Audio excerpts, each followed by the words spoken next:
नमस्कार। एक भाई ने प्रश्न पूछा है कि दिव्य दृष्टि क्या है। आजकल लोग मानते हैं कि तीसरी आँख खुल जाने से दिव्य दृष्टि मिल जाती है, मगर हमको दूरदृष्टि मिल सकती है, दिव्य दृष्टि नहीं। दिव्य दृष्टि सिर्फ इनको ही मिलती है जिसने सिद्धावस्था प्राप्त कर ली हो। हमारे ऋषि मुनियों ने दिव्य दृष्टि की सिद्धि प्राप्त की थी, इसलिए तो वह एक जगह बैठे बैठे हजारों मील दूर देख सकते थे और वहाँ की बातें सुन लेते थे। अगर कोई अपनी तीसरी आँख या तीन नेत्र पर सतत ध्यान करता है और शून्य होकर आती जाती श्वास को महसूस करता है तो वह दूरदृष्टि को उपलब्ध होता है। मगर दिव्य दृष्टि तब ही मिल जाती है कि हमें पूरा आत्मबोध होता है।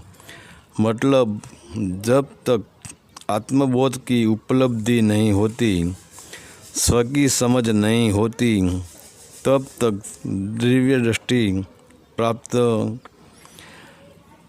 होती है। इसको समझने के लिए हमें गीता में जाना पड़ेगा कि कुरुक्षेत्र में भगवान कृष्ण ने अर्जुन को दिव्य दृष्टि कैसे दी थी।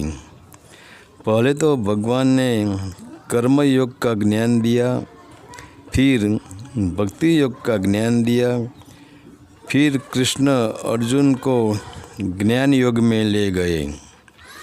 यह शरीर क्या है, मन क्या है, विषय वासना क्या है, आत्मा क्या है, परमात्मा क्या है, इसका ज्ञान बताया।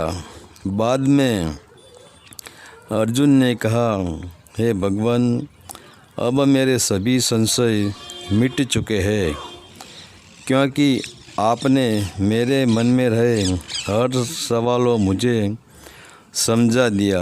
अब मैं संतुष्ट हो गया हूँ। एक बात समझ लो, जब तक अर्जुन को ज्ञान नहीं हुआ था तब तक वह प्रश्न करते रहे।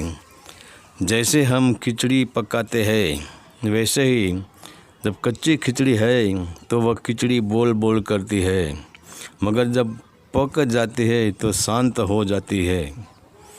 अर्जुन ने भगवान को बोला, अब मेरे मन में से सब संशय टूट गए कि सामने मेरे पितराई भाई है, रिश्तेदार है, स्नेही है, फिर भी मेरे मन में एक इच्छा है।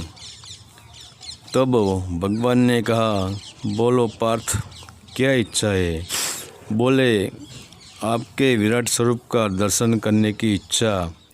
फिर कृष्ण ने अर्जुन को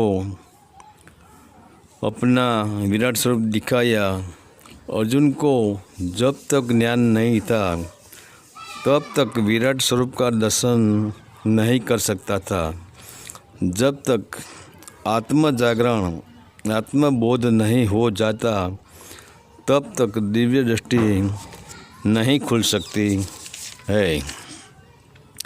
दिव्य दृष्टि खोलने के लिए पहले हमारी बाहर की आँख को साफ करनी पड़ती है, वासना रहित करनी पड़ती है। फिर भीतरी आँख का केंद्र बना के ध्यान करके हृदय को शुद्ध करना पड़ता है।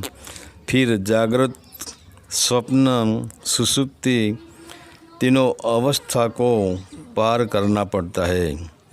तब मन बेहोशी में से होश में आता है। फिर नैन भी ठहरते हैं और नाभि भी हंसती है। सिर्फ परमात्मा की लाली ही रह जाती है।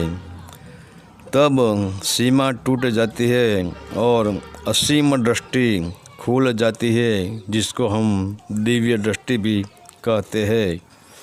और यह भाई का दूसरा प्रश्न है कि पूजा खंड का तो मेरे दोस्त हम छोटा सा पूजा खंड बना के क्या करेंगे, क्योंकि इतना विराट परमात्मा का मंदिर हमको दिखाई देता है। हमारा छोटा सा टमटमिया क्या करेगा। परमात्मा ने सूर्य को अपना दिया जला रहा है और हम इसके फूल इस पर चढ़ा रहे हैं। बस आज इतना ही। आगे है हम यह विराट मंदिर या पूजा खंड के बारे में विस्तार से बात करेंगे।